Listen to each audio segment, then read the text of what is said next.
The city was alive, but not in a way that made anyone stop and think about it.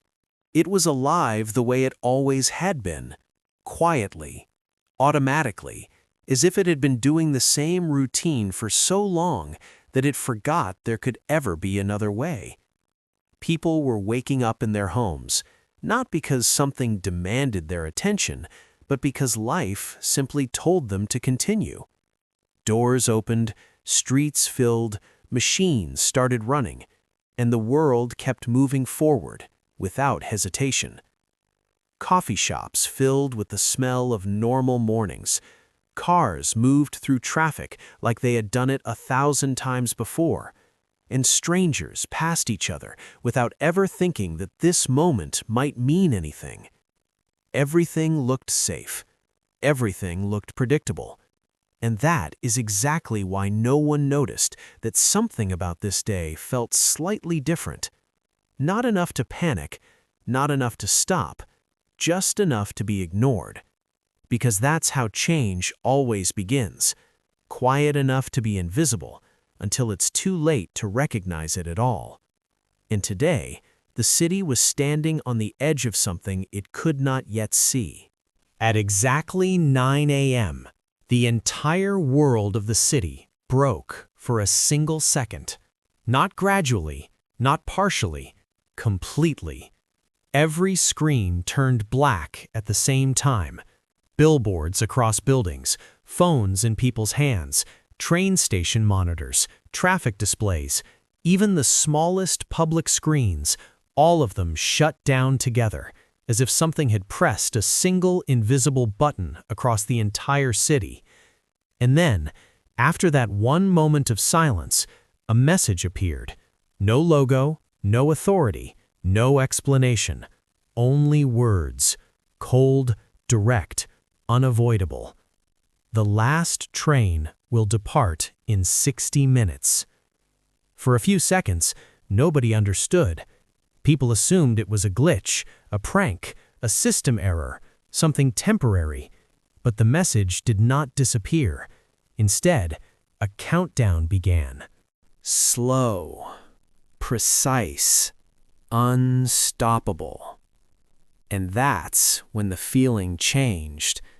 Not fear yet, but something deeper. A discomfort that spreads before fear even has a name. People started looking at each other. At first, no one moved. Not because they weren't afraid, but because they didn't know how to react. People stood still, staring at screens, waiting for someone to explain what was happening. But no explanation came. No authority stepped forward. No voice spoke. Only the countdown continued, unbothered, unaffected, unforgiving. And then, it happened. One person moved. Just one. A single figure in the crowd suddenly turned and started running. Not walking, not hesitating. Running. As if something invisible had already started chasing him. And that was all it took. Because fear doesn't need logic, it only needs direction. By the time people reached the station, it was already too late to feel safe.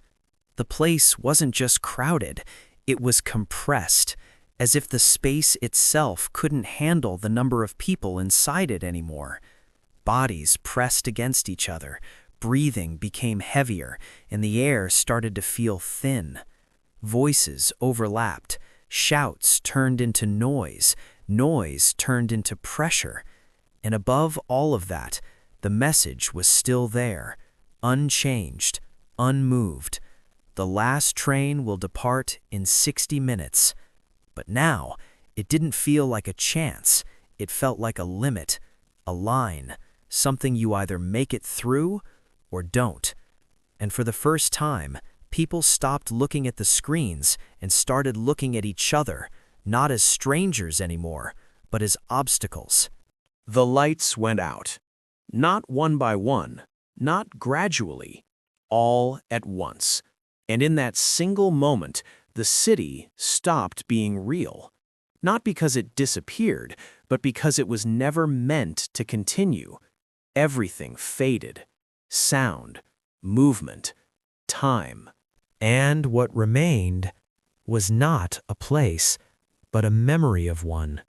Because whatever was coming was never arriving from the outside.